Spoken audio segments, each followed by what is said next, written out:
मुझे ना बिल्कुल भरोसा नहीं है कि मैं कैसे रिएक्ट करूंगा, तो मैं चला जाता हूँ। ये क्या करते हो? रिलीज हो रही है। ओह, कितनी महान हो तुम तारा। दिल में आता है कि तुम्हें मंदिर में बिठाकर पूजा करूं तुम्हारी।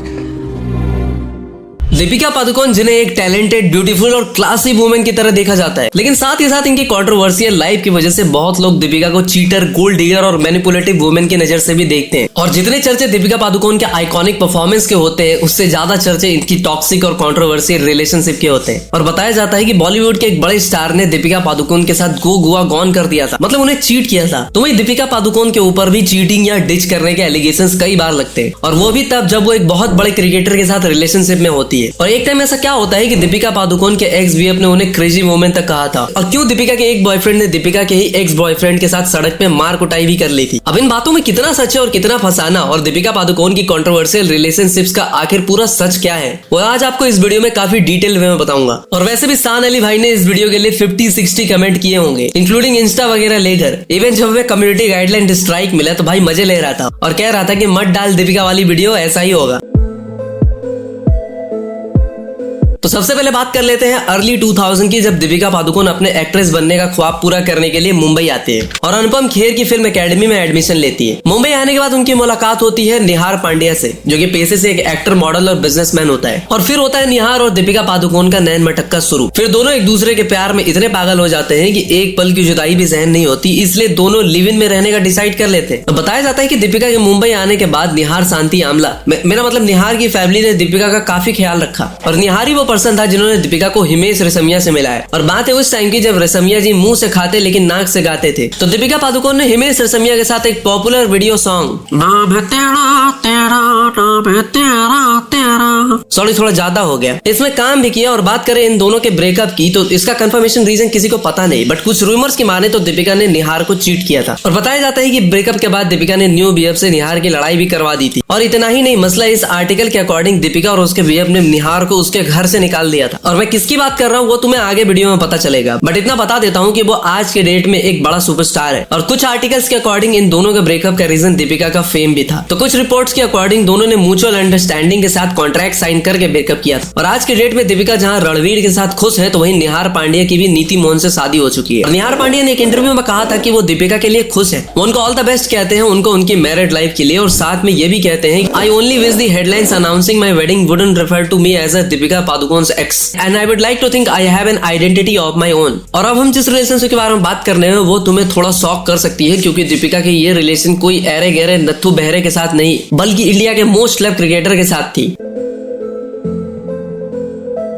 तो तुम्हें पता ही होगा कि कैसे एक छक्के ने वर्ल्ड कप जिता दिया था। मेरा कहने का मतलब है कि कैसे छक्का मार के वर्ल्ड कप जिताया था धोनी ने। पर क्या तुम्हें पता है कि एक बार दीपिका पादुकोण को देख के वही धोनी कैसे क्लीन बोल्ड हो गए थे। हमारे माही भाई को दीपिका मैडम पे बड़ा वाला क्रश आ गया था, और ये क्रश इतना बड़ा था कि माही भाई पर्सनली एसआरके से मिलते हैं ताकि दीपिका के बारे में और जान सके। इवन धोनी ने दीपिका की डेब्यू फिल्म ओम शांति ओम की स्पेशल स्क्रीनिंग की रिक्वेस्ट तक की थी, और दीपिका को क्रिकेट मैच के लिए इन्वाइट भी किया था। और ये तो कुछ भी नहीं, कहा जाता है कि धोनी को अपने लंबे बाल बहुत पसंद थे, बट दीपिका के कहने पे उन्होंने वो भी कटवा दिए। मतलब समझ रहे हो ना विनोद, कैसे आदमी प्यार में रॉटवाइलर से सीधा पोमेरियन बन जाता है। और इन दिनों दीपिका और धोनी के रिलेशनशिप की खबरें काफी चर्चे में थी, बट कभी भी ना दीपिका ना ही एमएस धोनी ने इस रिलेशनशिप पे खुल के कभी बात की। और इन दोनों के ब्रेकअप का रीजन तुम सुनोगे तो तुम्हारे होश फाख्ता हो जाएंगे। कहा जाता है कि दीपिका और धोनी की रिलेशनशिप को कोई सीरियस रिलेशनशिप थी नहीं, एंड ये भी कहते हैं कि they were in this one sided relationship, जिसमें धोनी तो दीपिका को बहुत पसंद करते थे, बट दीपिका धोनी को कहती थी कि थोड़ा थोड़ा प्यार हुआ तुमसे।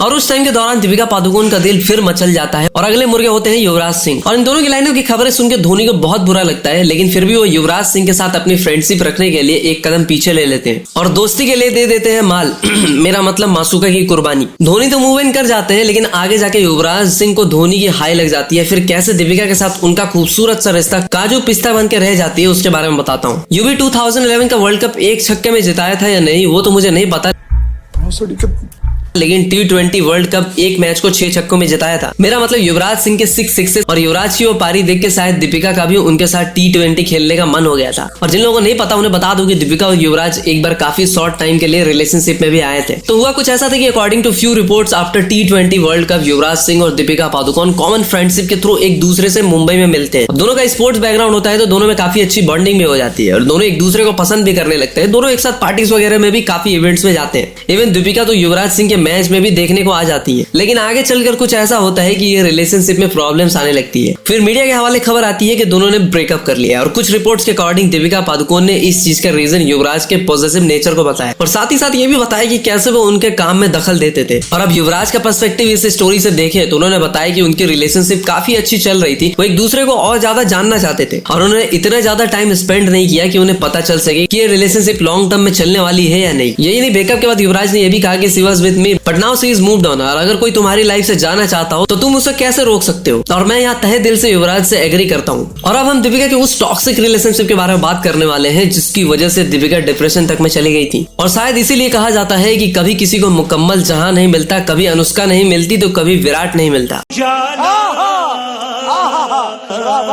तो दीपिका के फुल एंड फाइनल सेटलमेंट से पहले वाली लव स्टोरी पे थोड़ी सी बात कर लेते हैं। तो साल होता है 2007 और जवानी के जोश में दो बॉलीवुड यंग स्टार्स एक दूसरे के दिल के झरोखों में बैठाकर प्यार में खो जाते हैं। मैं बात कर रहा हूँ रणबीर कपूर और दीपिका पादुकोण की, जिन्होंने 2007 में डेट करना शुरू किया था और इन दोनों ने ही उसी टाइम पे जस्ट डेब्यू भी किया था बॉलीवुड में। और इंटरेस्टिंग बात यह है कि दोनों ने एक ही दिन पे अपनी मूवीज ओम शांति ओम और सावरिया से डेब्यू किया था। मतलब पहले मूवीज का तकरार और फिर प्यार प्यार प्यार। अब देखो, जब क्लैश होगा तो एक दिल तो टूटेगा ही, और वो दिल किसका टूटा ये बात समझने के लिए मैं तुम्हें इनकी स्टोरी डिटेल में बताता हूँ। तो देखो, शुरुआत में इनकी डेटिंग काफी सही चल रही होती है, दोनों आपस में बाबू सोना वाले निब्बा निब्बी वाली हरकतें भी कर रहे होते हैं। और दीपिका तो प्यार में इतनी पागल हो जाती है कि वो अपने नेक पर रणवीर का टैटू भी बना लेती है। और ये जानकर मुझे काफी अच्छा लगता है कि ऑर्डिनरी जनता ही नहीं, प्यार में बड़े बड़े सेलेब्स भी चूतिया हरकतें करते हैं। और रणवीर की बात करें तो वो भी दीपिका के लिए पॉजिटिव थे और दीपिका और उनके एक्स बीएफ निहार पांड्या को दोबारा मिलते देख रणवीर को अच्छा नहीं लगता। फिर इसलिए रणवीर की बीच सड़क पे एक बार लड़ाई भी हो जाती है। वैसे तो रणवीर का ऐसा बिहेवियर भी ब्रेकअप का एक रीजन बताया जाता है, बट ज्यादा प्रॉब्लम तब हुई थी जब दीपिका को डाउट होने लगा था कि रणवीर कपूर नरगिस फाकरी की भाकरी खाने में बिजी है।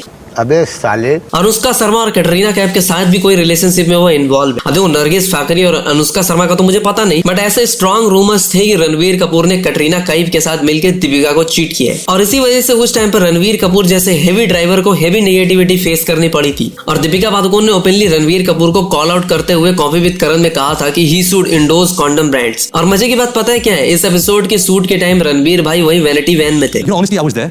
The day they were shooting this episode, I of course was in my trailer van. And after they finished the episode, both of them came to my trailer van and they were really sweet to me and they were talking to me. But you didn't know what it said I wasn't about aware what was happening back then. But I think after the episode was aired, there was a lot of hoopla around me about this episode.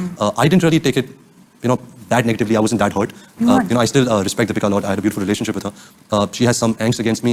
I think it would have been more graceful of her if she could pick up the phone and speak to me about it rather than speak, on a public platform. बेचारे रणवीर को कोई अंदाजा ही नहीं था कि उसकी उतरी हुई इज्जत को दीपिका उतारने वाली। और इसी इंसिडेंट के बाद रणवीर ने अनूप सोनी के पॉपुलर एडवाइस को फॉलो किया था। ऐसे हालात में बेहतर यही है कि वक्त रहते इंसान सतर्क होकर अपने जज्बात को काबू में रखकर अपने कदम पीछे हटा ले और अपनी जिंदगी को एक नई दिशा की तरफ मोड़ने की कोशिश करें। और कुछ बोनस गॉसिप्स की रिपोर्ट की माने तो रणवीर कपूर की मां नीतू कपूर को दीपिका उतनी पसंद ही नहीं थी, इसलिए वो चाहती भी नहीं थी कि वो उनके घर के बहू बने। अब देखो, नीतू कपूर सही है या गलत ये मुझे नहीं पता, बट आई बिलीव कि मम्मी की चॉइस हमेशा सही होती है। अब देखो, बताने के लिए और भी काफी सारी चीजें हैं, बट क्या है ना कि ये एक प्योर एक्सपेरिमेंटल टॉपिक है। तो अगर ये वीडियो 1% भी पसंद आई हो तो लाइक मारो यार, सीधा 10K लाइक करवा दो। और ऐसे और वीडियोस पाने के लिए मिलते हैं अगली वीडियो में, तब तक के लिए हर हर महादेव।